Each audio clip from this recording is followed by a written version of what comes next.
On October the 25th, 1983, the United States invaded Grenada. It was, some believe, a forerunner to a much bigger invasion of Nicaragua.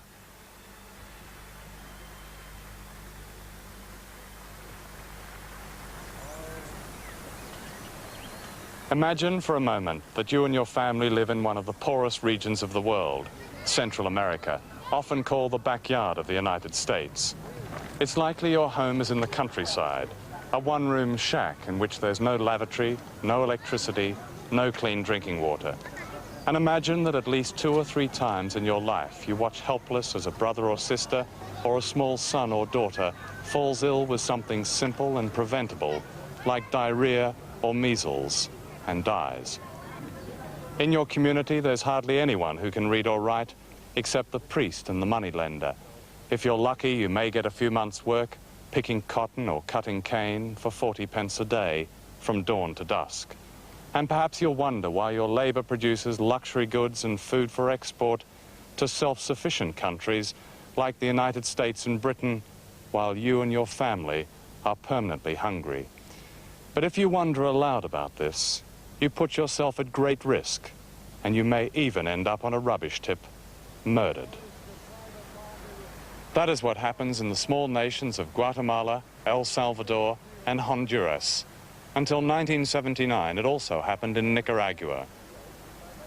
Then almost all the people of Nicaragua rose up against a tyrant called Somoza, whose family had been in power for more than 40 years, put there by the United States Marines. That uprising cost 50,000 lives, almost as many as died for America in Vietnam, but out of a population of less than 3 million people. This film is about the people of Nicaragua and their unique struggle to end a cycle of poverty and humiliation. It is also about a threat, which according to President Reagan, this tiny country presents to the most powerful and richest nation on earth. 1, 2, 3, 4, 5. Bien.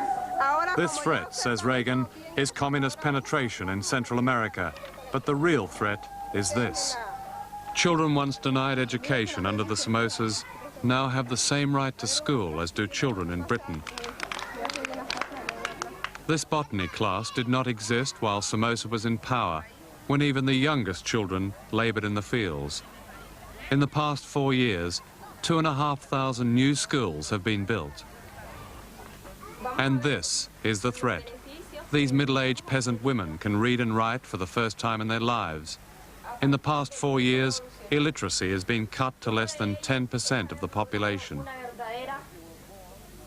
And this is the threat. Polio has been wiped out. Infant mortality has been cut by 1/3. Serious malnutrition has been dramatically reduced.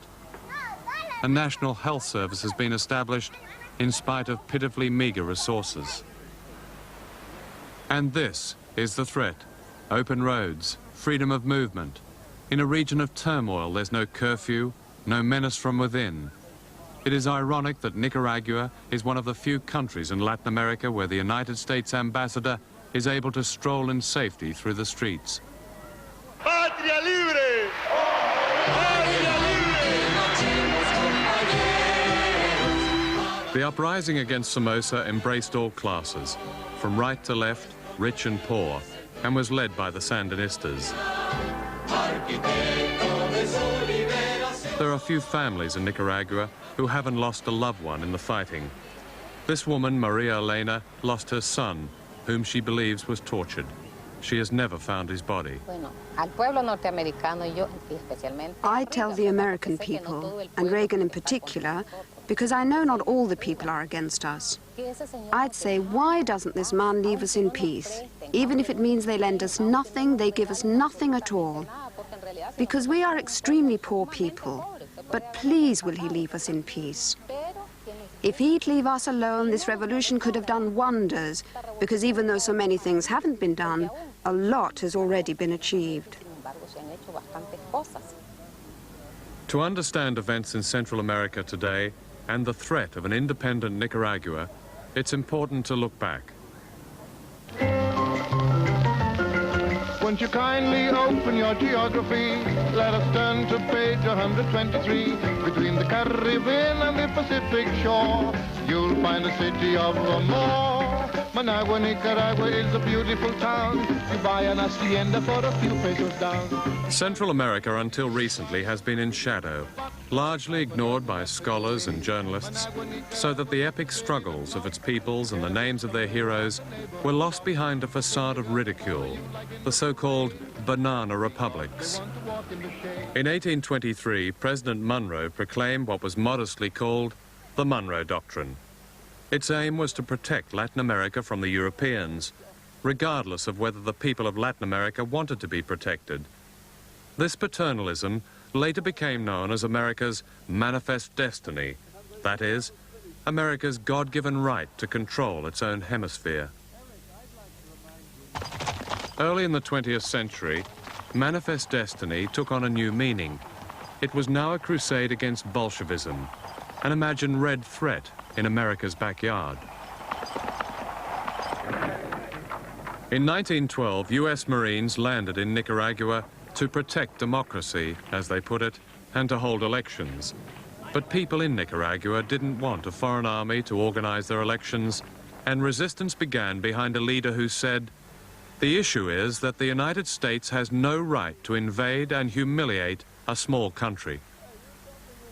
His name was Augusto Sandino. He was a liberal and a nationalist, not a Marxist, and the Americans made the mistake of dismissing him as a bandit.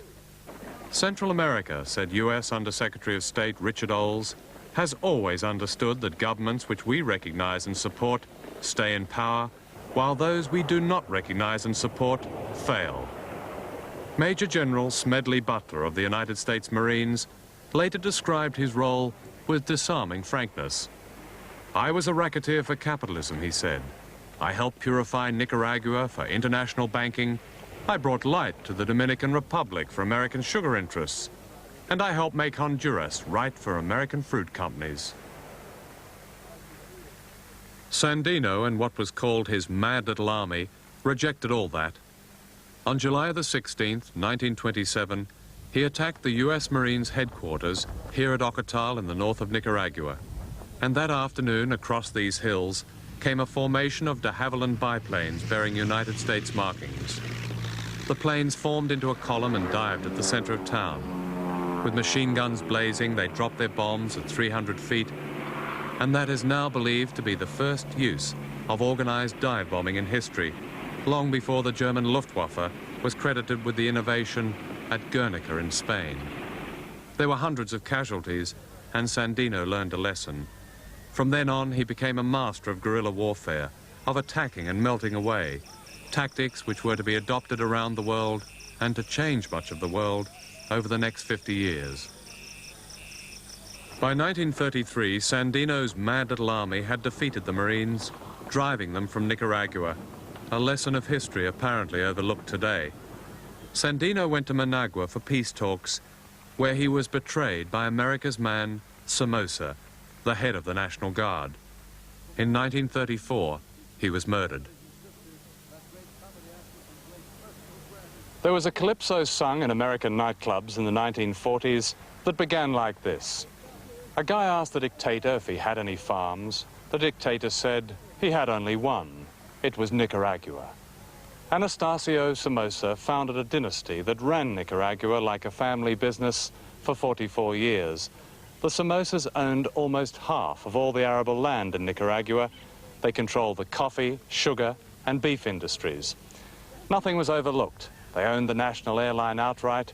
If you bought a Mercedes car, you bought it from a Somoza company. Even the paving stones in the streets were made by a Somoza cement factory, which got the contract from a Somoza ministry, and of course the profits went to El Presidente.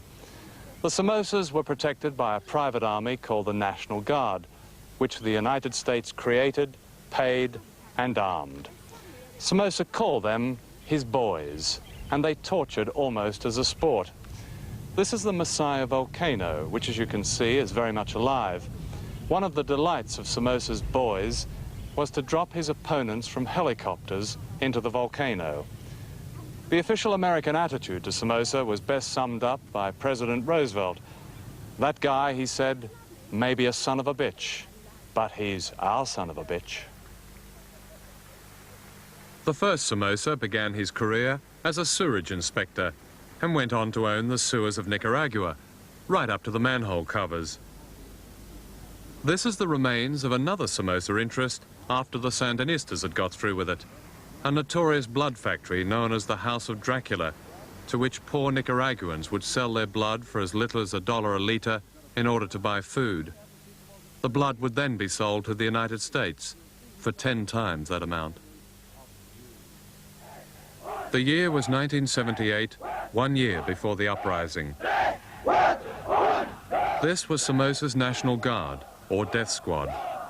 Funded as part of America's foreign aid program, they were the instrument of American policy in Nicaragua for almost half a century.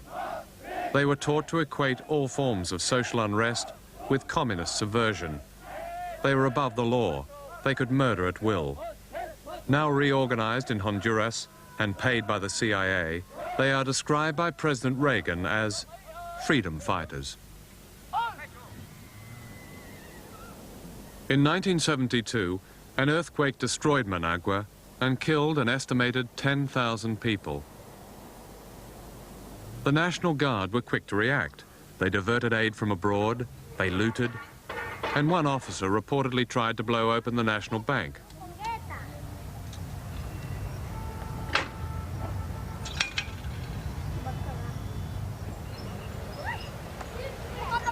In the center of Managua, this children's playground was built immediately after the fall of Somoza on the rubble of the earthquake. Somoza had repeatedly refused to build parks and playgrounds in much the same way that he resisted doing anything about the 83% malnutrition or diseases affecting young children. He did, however, find $1 million to send in cash to President Nixon's re-election campaign in 1972. Nixon had said of Somoza, "Now that's the kind of anti-communist we like to see down there." When the earthquake struck, the return on this investment was beyond Somoza's wildest dreams. The United States gave him emergency aid of $57 million, most of it out of US government funds. But the Nicaraguan Treasury reported receiving only $16 million. There was no inquiry about the missing $41 million. Indeed, more of the same just kept rolling in. With the support of the Carter administration, the International Monetary Fund gave Somoza $65 million, just a few months before he fled the country and while he was bombing his own people.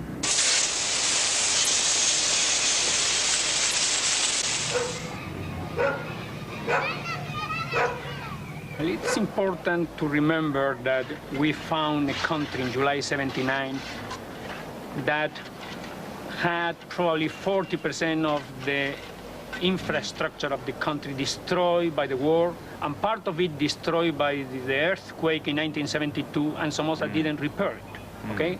The city of Managua is a very good example of that.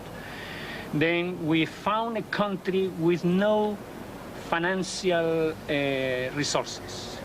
The Sandinista government nationalized 19 different banks, and we found only $3.5 million in the 19 banks.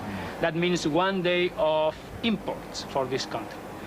On the other hand, we inherited an external debt of $1.6 billion, and probably half, $800 million, never were used in this country, were parked in Miami or Switzerland.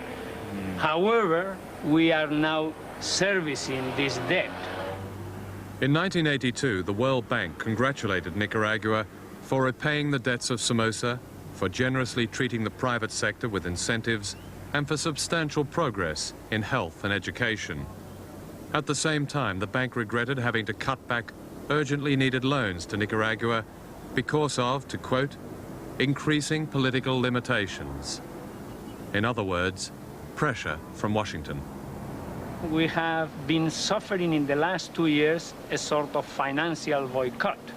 The private banks refused to lend to Nicaragua. The multilateral banks, the World Bank, the Inter-American Development Bank, have reduced close to 50% the loans to Nicaragua. And that means that we have shortages of medicines, We have shortages of food. We had the boycott of the wheat. Now we had the boycott of our sugar exports to the United States. We have a boycott of some spare parts that are not coming on time for the crops. Then is a scarcity of foreign exchange that affects the industrial production, affects the agricultural production, and that affects the normal standard of living of the people. Still, they are happy under these conditions. And they are not easy conditions, they are appalling conditions many times.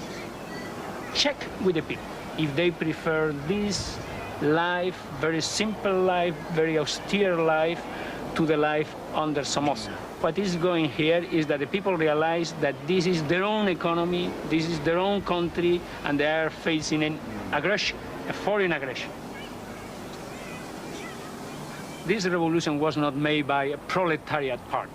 It was produced by a popular insurrection. Everybody took part in the destruction of the dictatorship.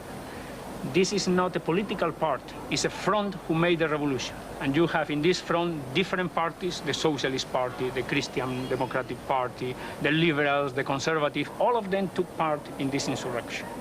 Christians, the same time with Marxists, took part in this insurrection. The church, many priests and nuns supported the insurrection, even fought in the insurrection. Now, after 4 years, this is a country that has 60% of the GDP in the hands of the private sector, after 4 years of revolution.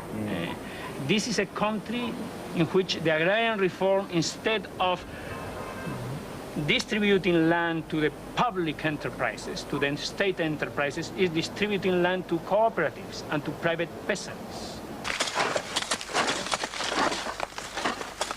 We nationalize all the Somocista land, and this is probably about 35% of the total land of the country, okay? We have created here about 3,500 cooperatives in 4 years, and these cooperatives will provide the self-sufficiency in basic food probably next year. And this country will be self-sufficient in basic food. Grains, rice, corn, beans, some vegetables, fruits. And this is essential. That's why there is a slogan here, defense and production. Then production is part of the defense system. If we are able to provide food to the people, health, education, this country is invincible. Land reform in Nicaragua follows no model. This cooperative is the Sandinistas' ideal, which, as British visitors are constantly reminded, began at Toad Lane in Rochdale in 1844. Unlike Cuba, there is no state farm monopoly. An individual can own as much land as he can work, as long as he does not leave it idle, and he reinvests, and he pays decent wages. Most of the principal export crops, cotton, coffee, beef and sugar, remain in private hands. Indeed, small private owners are encouraged to accept loans offering low interest rates. In the past 4 years, food production and consumption of basic foods has increased by as much as 100%. Washington says there are food queues in Nicaragua. This is the market in Managua on a normal day.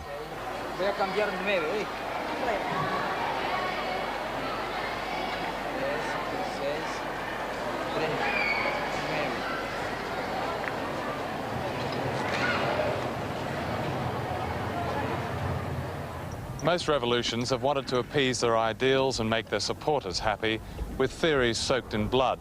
The French, the American and the Russian revolutions have all resulted in vengeance and mass murder. Is Nicaragua any different?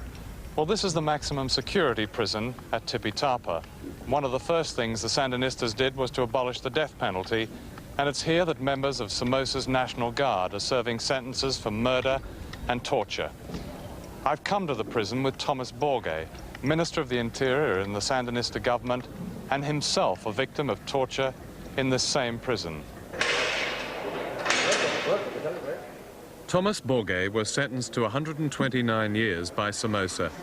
He was kept hooded, naked, half-starved. While he was in prison, his wife was raped and murdered, and he later found her in a mass grave. Hay una enorme variedad A whole range of crimes were committed here. For example, there were National Guards who not only killed Nicaraguans, but also tortured them. There were cases where people's skin was scraped off with shaving knives, alive.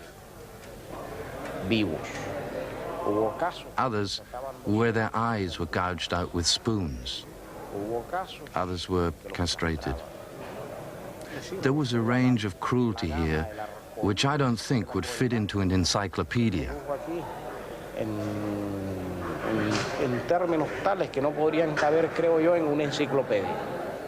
Today in Nicaragua, says Amnesty International, no allegations of torture have been substantiated. In individual cases of ill treatment, Amnesty told us, those responsible have been punished by the Nicaraguan authorities. I have a sort of amnesia about everything that happened here. Today, I don't remember the bad moments. I've rubbed them from my memory. I think that to remember bad moments is a way of retaining bitterness.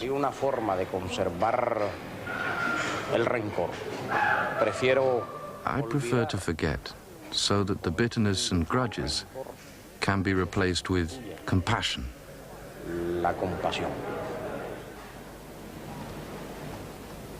Such an attitude has helped to create a possibly unique example of penal reform. This is the only fence on this farm which is also a prison. There are no guards. The staff consists of 2 agricultural teachers.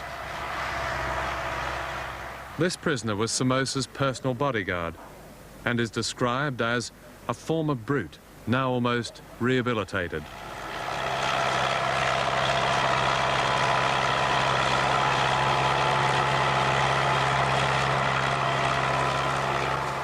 Here, the only potential weapons are these machetes, which the prisoners are trusted to use in clearing a baseball pitch. In 2 years, 1 man has walked away. Of course, there is a risk and a dilemma to all this. Since the Sandinistas came to power, they have let go 2,500 National Guardsmen, and many of them went straight to Honduras, where they were signed up and armed by the CIA. President Reagan has said, "We do not seek to overthrow the government of Nicaragua." This week, November the 15th, 1983, more than 4,000 American combat troops will have arrived in Honduras for what are called maneuvers close to the border with Nicaragua. American troops, says President Reagan, will strike back if they are attacked.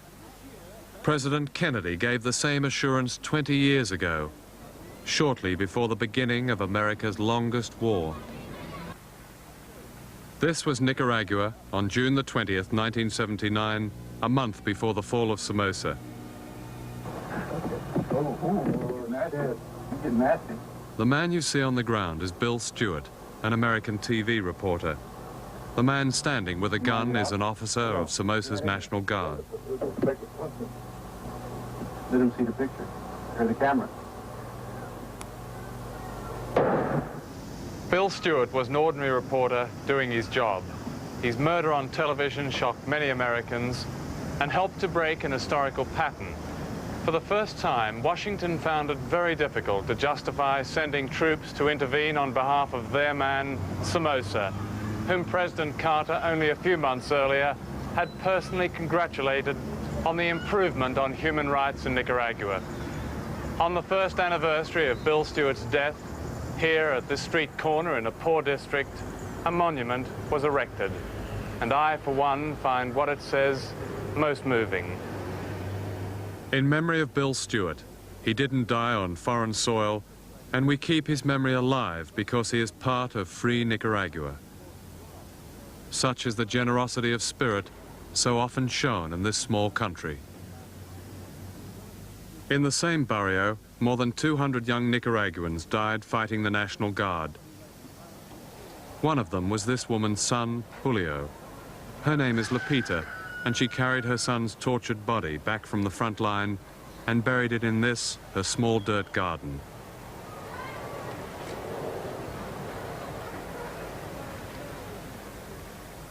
Her other son, Manuel, simply disappeared. Dijo opiniones personales sobre la agresión. Es bastante. My personal opinion about the aggression is that these people have no feelings whatsoever, because they lived exactly as they pleased for 50 years.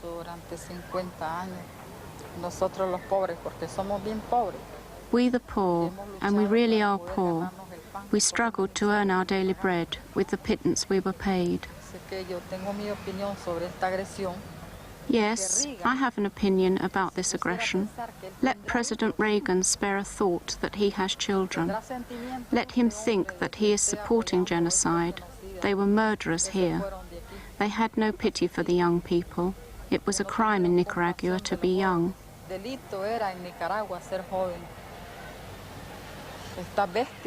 Those brutes, we don't want them in Nicaragua. They carry on killing young men on the borders. For the people of Nicaragua, those like Lupita, the invasion of their country is imminent yet again. The following is a summary of United States intervention in its so-called backyard. 1898, President McKinley orders U.S. troops to invade Cuba. 1905, President Theodore Roosevelt orders the invasion of Honduras. 1912, President Taft orders the invasion of Nicaragua. 1914 to 18, President Wilson invades Haiti, Cuba, and Panama. 1924 to 26, President Coolidge invades Nicaragua and Honduras. 1954, Eisenhower approves the overthrow of the elected government of Guatemala. 1961, Kennedy approves a CIA invasion of Cuba. 1965, Johnson invades the Dominican Republic. 1973, Nixon approves the overthrow of the elected government of Chile. 1981, President Reagan approves the CIA secret war against Nicaragua. 1983, President Reagan orders the invasion of Grenada. Their legacy is this remarkable United States military encirclement of the region, a vast ring of Americans on land, sea, and in the air, allowing a rapid deployment force to cover any eventuality, Grenada being the latest example. Since President Reagan came to power, this threat has been turned increasingly against Nicaragua. There have been bombing raids flown by insurgents based in Costa Rica to the south, and from Honduras to the north, the CIA directs, pays, and arms former members of Somoza's National Guard, known as the Contra, some of whom are trained in illegal camps in Florida.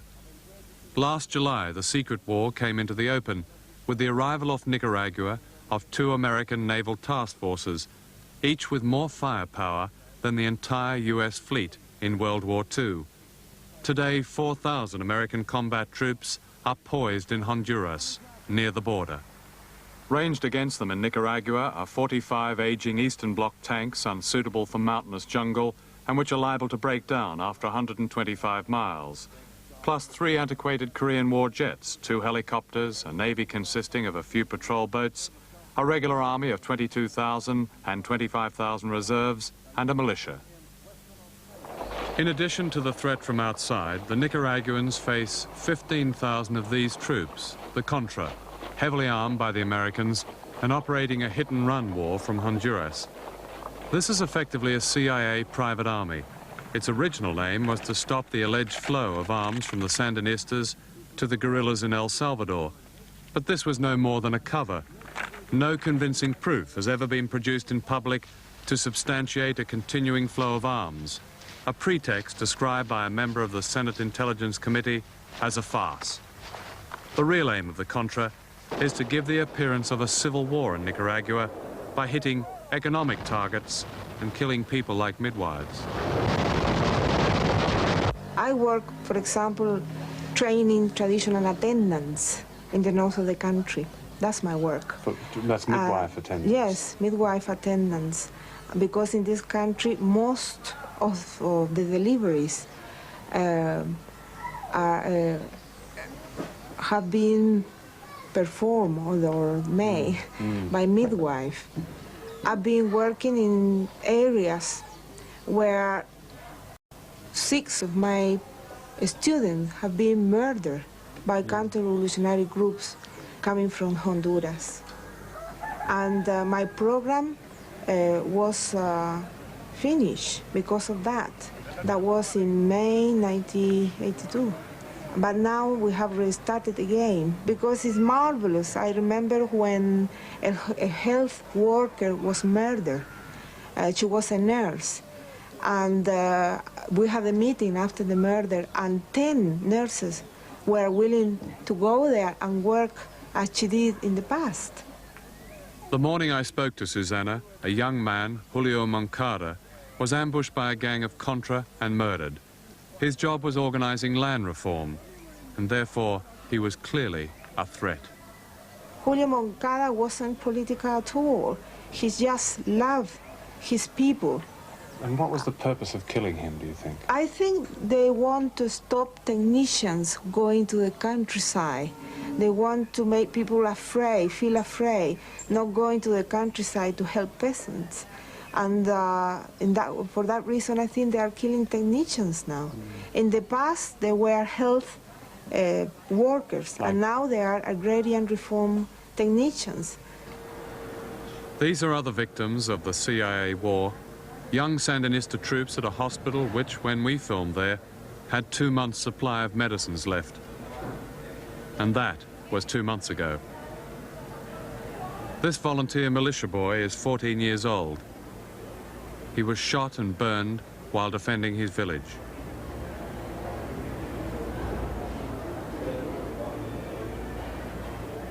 They've been called the gang that couldn't shoot straight, the old gang who gave America Vietnam a back, building new careers with a new war in Central America. John Negroponte, American ambassador to Honduras, runs the CIA's secret war. Negroponte helped to run the Vietnam War as a political officer in Saigon and under Henry Kissinger in Washington. Robert Comer, otherwise known as Blowtorch Bob, is a former CIA expert on pacification, meaning terror. Blowtorch Bob failed to pacify Vietnam, but now works for the Pentagon, advising on how to pacify Nicaragua. Nestor Sanchez, 28 years in the CIA, helped to mount the abortive invasion of Cuba in 1961. He is now a Deputy Assistant Secretary of Defense. I interviewed Mr. Sanchez at the Pentagon before the invasion of Grenada, which he helped to arrange. What do you say to critics of the administration who say the Nicaraguan government has the majority support? There's every evidence that they have the majority of the support of the people. Therefore, that surely should be enough for the United States not to participate in the so-called destabilization of that regime. First of all, I believe there is sufficient evidence to indicate that the Sandinista government does not have the support of the majority of the Nicaraguan people. I believe that a poll which was taken about a year ago, even at that time, indicated that. The people who have... Which poll was that, excuse me? This was a poll that was taken by the church.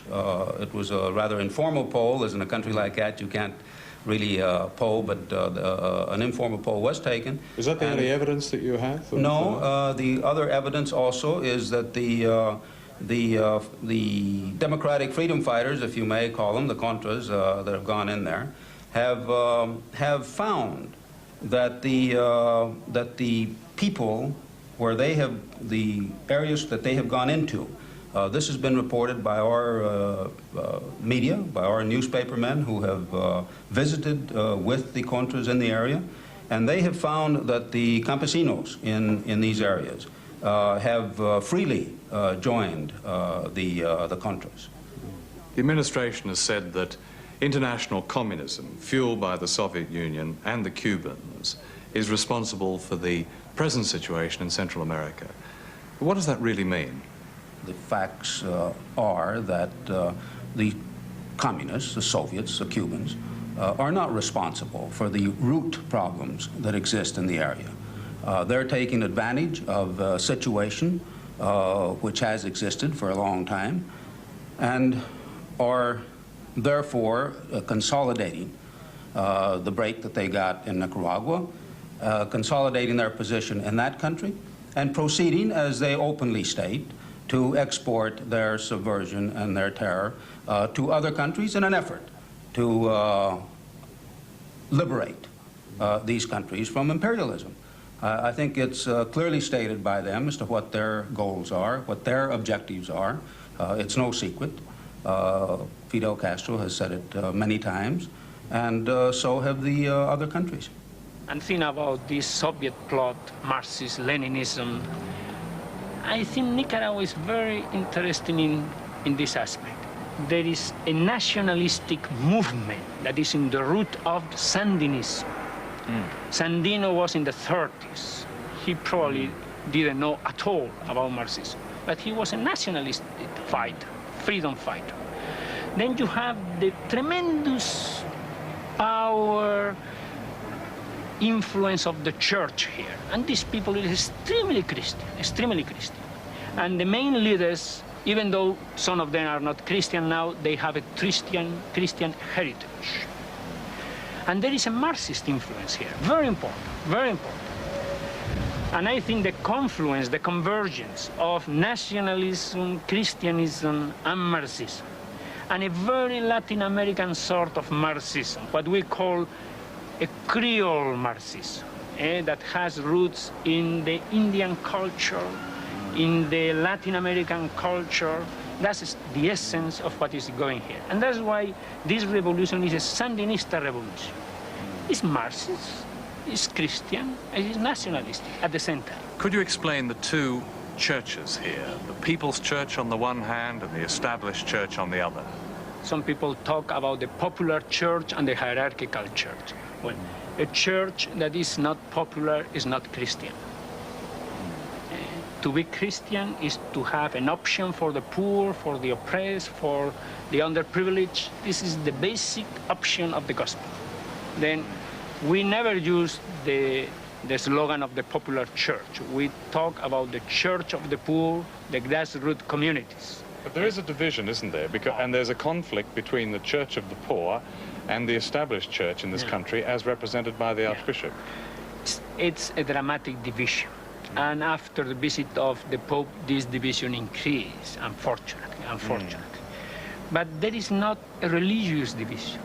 It is not a theological division. It's a political, social division.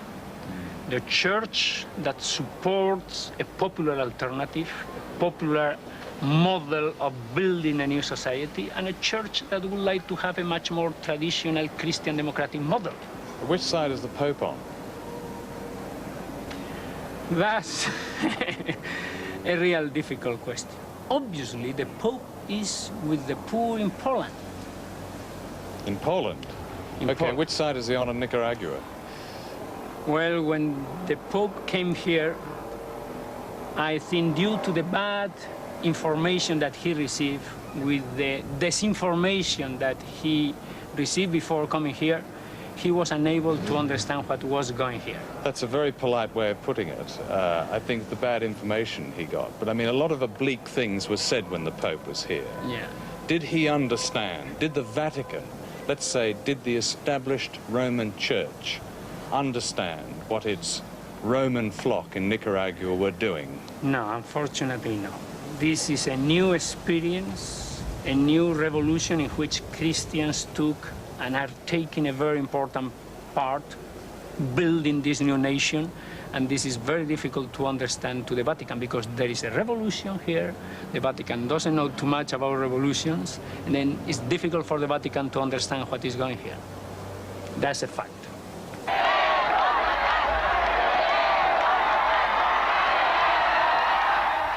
The Pope makes a habit of blessing the governments of countries he visits. He even blessed the regime of General Jaruzelski in Poland and the regime in El Salvador. An exception was Nicaragua, which has 4 priests in its cabinet. It is ironic that the Vatican, together with the Reagan administration, appears to be doing to the Sandinistas in Nicaragua what Moscow is doing to Solidarity in Poland. Why do you think that President Reagan accuses you people of being communists. All that is communism for Reagan because the role that Christianity plays in the cultural framework of Reagan is to legitimize the established powers of the world. The church has been always with the big capital, with the big institutions, with big countries. Only in exceptions, the church worked with the poor, with the underdeveloped, with the third world countries. Now, if the church starts legitimizing the poor, the independence of these small countries, the church is delegitimizing the established powers. Then the church is a subversive element. And that's why they identify subversion of an order that is oppressed for the majority of our people with communism. And Monsignor Romero, the Archbishop in El Salvador, was a subversive and a communist. And he was shot? Was shot. We, all of us, we are communists, according to Reagan, according to Vice President Bush. What to do? If Archbishop Romero's support for ordinary people made him a communist, then these 3 American nuns and a religious lay worker were also communists. Indeed, Jeane Kirkpatrick, America's representative at the UN, suggested that the nuns were communist sympathizers. They were raped and murdered by members of the National Guard of El Salvador, a country where 35,000 people have been the victims of death squads since 1980. The American ambassador at the time was Robert White. He said, "The chief killers here are the government security forces. They are the ones responsible for the deaths of thousands upon thousands of young people who have been executed merely on the suspicion that they are leftists. Are we really going to be part of all that?" For saying that, the ambassador was sacked. This year, the Reagan administration wants to give to the El Salvador regime more than $200 million in aid. By contrast, there are no death squads in Nicaragua, where all American aid has been stopped. How does a small country in Central America radically alter the cycle of poverty that has been a feature of life down there for so long without being seen in the United States as a challenge or even a threat? I believe that kind of a challenge we accept. We want to help these countries redress the years of poverty that they've lived in. But we certainly don't see the solution in letting them become a country under communist domination and rule. We don't believe that this will help their economies or their people. You mentioned letting these countries have a certain kind of government. But that leads to the question, does the United States have the moral right to intervene in Central America?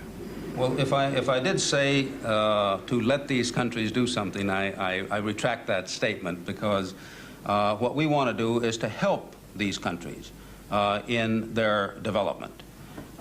One of the problems that we have had throughout the years in Central America is that we haven't had a consistent long-term policy in the area.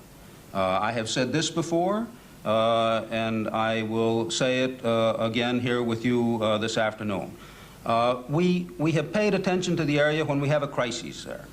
And certainly this has not helped in the long-term development. With what is happening there today, it would be certainly my hope that we would be able to help these countries over a long period of time, because this is not a situation which lends itself to an overnight solution.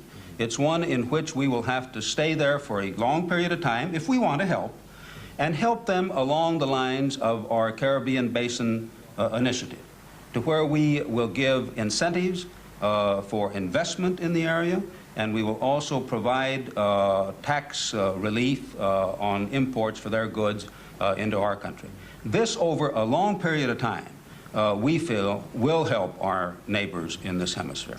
We have tried in these 4 years to be very flexible, very pragmatic, We have tried to diversify our dependency from the United States without breaking with the United States. We would like to maintain our diplomatic relations, our economic relations with the United States, but not to have a sort of umbilical cordon with the United States. We try to be our own nation, okay? I think what is happening here is essential for the future of third world countries. Here is a sort of new international law that is at stake here. Have we the right, small, poor, underdeveloped nations in the periphery of the global system, have we the right to be independent nations? Have we the right to build our own security policies? Have we the right to define our new economic models that will satisfy what we say the logic of the majority, the basic needs of our people, that will accept that the logic of the majority will be the logic that will create a new society and not the logic of transnational companies, of the logic of transnational capital? Have we the right to demand these things? With 4,000 American troops now in maneuvers on the Honduran border, don't you see history repeating itself? The possibility of an invasion yet again? I consider that we will be unable to stop the Marines in the border. That's impossible. They have all the military equipment. We don't have Air Force. We don't have a Navy to defend this country. They will come into the country. The problem is how they will go out of this country. Mrs. Thatcher has given very strong support to President Reagan's policies in Central America. How important is the support of an ally, like the British government, to the fulfillment of those policies in Central America? Such support is vital, is necessary, is very, very important to us. After all, Britain is a European ally with which we also have commitments through NATO, as you are well aware. And I think it's also a recognition, if I may say, on the British part to understand that if we do run into and have problems and have a military threat develop against the United States in the Caribbean, it will also affect the support that we will give NATO in the early parts of a war if one should break out in Europe. Recalling that over 50% of the supplies going to NATO in the early part of any war will be coming out of our Gulf ports. So I believe it is in our allies' interest. I wish we could see the same support, the same strong support that we're getting from our British allies, from all our other allies in Europe. We're seeing a change in that, and I believe this is all very desirable and very helpful to our policy that we're trying to carry out in Central America. Do you see a direct role for NATO in the carrying out of the policy in Central America? Not at the present time, and I don't think that's necessary. If we address these problems that we have in Central America today, we believe we can, by assisting these countries in, not NATO, but the individual countries probably could assist the Salvadorans and the Hondurans in the same way we're assisting them to take care of themselves, which is possible today. The crisis has not reached the point where interference from the outside or the use of, say, U.S. troops or the troops from any other country are necessary. It's still a manageable problem if we get on with it. This pathological vision of the administration of the United States in relation to this area of the world is impossible to change. I have been 15 times in the last 2 years in the United States. It's impossible. They consider that this is democratic, that this is Christian, and this is part of the Western civilization. Then all what we are doing is totalitarian, anti-Christian, and communism. The only thing of changing the mentality of the U.S. administration is in the hands of the North American people. No other force in the world will transform this mentality. We are unable to do that. In 1982, an all-party British parliamentary delegation reported from Nicaragua, "Our impression was of a government which retains the support of the majority of the population, a country working hard to recover from the disastrous inheritance of dictatorship." In 1983, a delegation of the World Council of Churches reported, "What impresses us is the pluralism in the government and the service of Christians, and the sense we get that the kind of totalitarianism so rampant in Latin America, in Chile, Guatemala, El Salvador, simply does not exist in Nicaragua." Less than 11% of foreign aid to Nicaragua comes from the communist bloc.